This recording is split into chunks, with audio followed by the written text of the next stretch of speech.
But also in 1994, The Critic is airing the episode Every Doris Has Her Day, Season 1, Episode 7.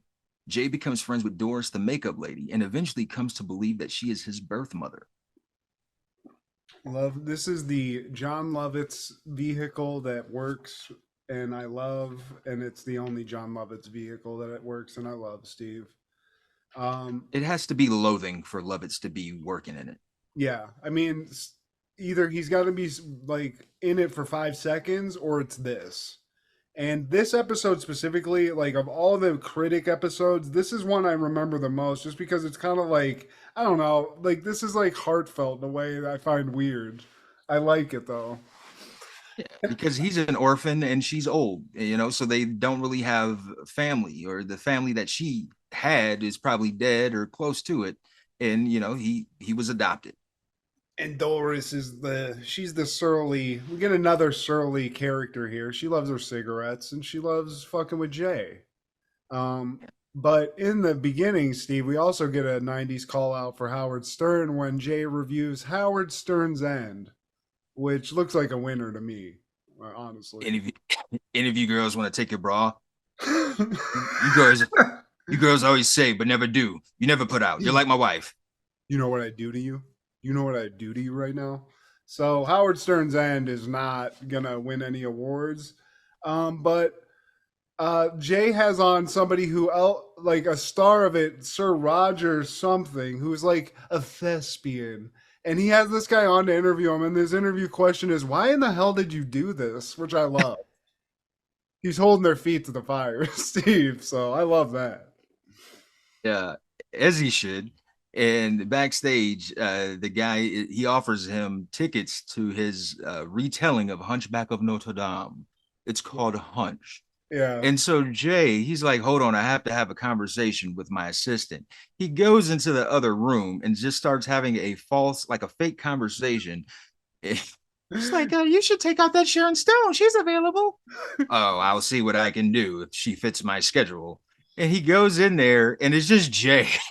He's Yeah, like, but he has the door open at a certain point, so he's like trying to hide it, and then it's like a whole Mrs. Doubtfire thing. Basically, he's like, I would "Ooh, like for you you should to, ask that hottie out. She loves you." Nah, that's okay. That's all right. I would like for you to meet Ethel, but she just jumped out of the window. Oh man. So now he's got the tickets, Steve. So he has to find a date, and this I love because uh we get a couple funny jokes. The first thing he thinks is to find a date is to call the girl that he just went out on a date for. So he calls her, and the roommate's like, she's still in the shower. So then she's like scrubbing herself like Cher and Silkwood, just like, unclean, unclean. Get the dirty off of me. It's been 3 days since we dated. And then he goes to a health club, because you can pick up some hot babes there, but he's in the jacuzzi bubbling away. But then they're like, wait, is that plugged in? And it's not. And he's just farting in the fucking tub, Steve. Not a good look. Yeah, he's running the girls away from him, man. And so he throws a special episode on his show, Win a Dream Date with Jay. And the question was, who was Steven Spielberg's extraterrestrial? And he says, like, this for girls, for girls. His first caller is a guy, I Richard think that's his Dreyfuss. only caller, honestly. Yeah, his only. So he has no option. So you know what? He's like, you know what, Doris? Let me take you out. So he takes his hairdresser out. And that's really the last. It's like taking your mom. It's Yeah, really. he says that. You're old enough to be my mother, so you're fat enough to be my car. Doris comes. She looks like she's going to prom as an old woman. But they go into this show, Steve, and first of all, this is the experience of going to see. I actually, me and Kendra, I think I've told this on this show before, but we went to see a theater production in LA because Kelsey Grammer was the star of it. But we didn't know what it was about, and it was stage theater. So invariably, when you go to this, if you're a normal person, you're looking at your watch the whole time. and you're trying to figure out ways to shit on what you're watching because it's awful to watch. So that's what happens here. And this is like a friendship burgeoning. They're sitting here watching it, and Doris throws the first jab, and she's just like, I shave for this. Yeah. And I think what Jay's like, I've got a hunch. This bites. And then a Uh, bell comes down. They have like a prop coming from stage that like rings his head. He's like, Daddy, can I wear the jammies with the feet? and finally, after looking at their watches over and over again, the show ends, but not before Toyota gets like a nice product placement, which I love too. Like that's inevitably what's going to happen in theater. Is Shakespeare's going to be like, "There's nothing like this delicious Pepsi when I'm trying to find my Juliet," something like that. It's something cheesy like that, but they end the night, they end the show, they shit all over it, and then Jay and Doris just they basically like start going on a date, which is weird. Yeah.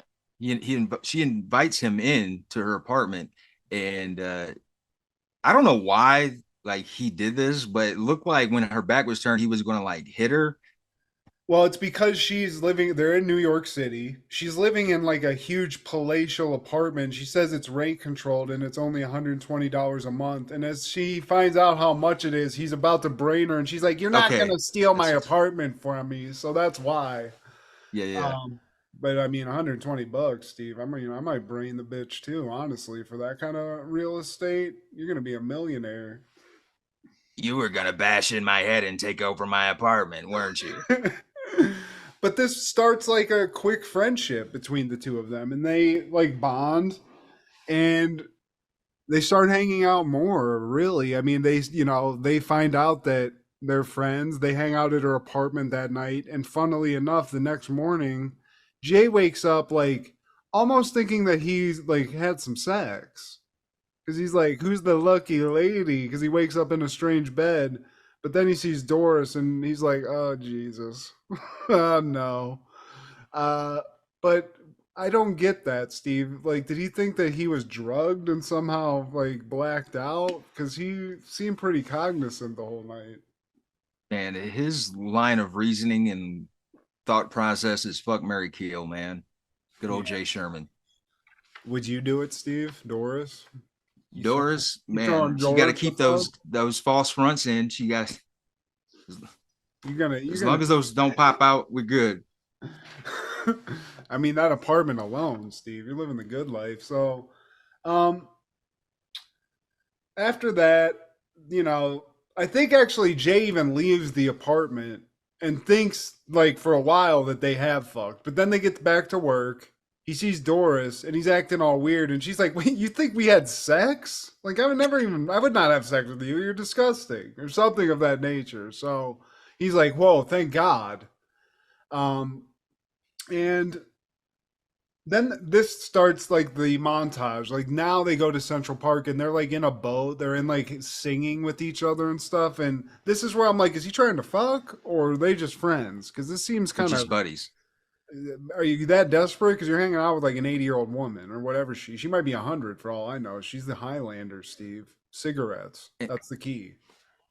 and how do we get to him checking his like lineage? Because I don't know. The source I watched this from, it seemed like it was jumping. I might have Oh, missed okay. something. Well, in this, like, they start hanging out a bunch, and through that, like, one of the last days, um, Doris reveals that she a long time ago gave up a son, and Jay's like, "That's crazy because That's I'm adopted," and she like the timing sort of adds up, and Jay's like, "I think you're my mom," so they first go to an orphanage and they're like the orphanage Jay came from, and this like priest is like, you get three questions. I can't tell you who it is, but you get three questions, and Jay like fucks the bag up on that.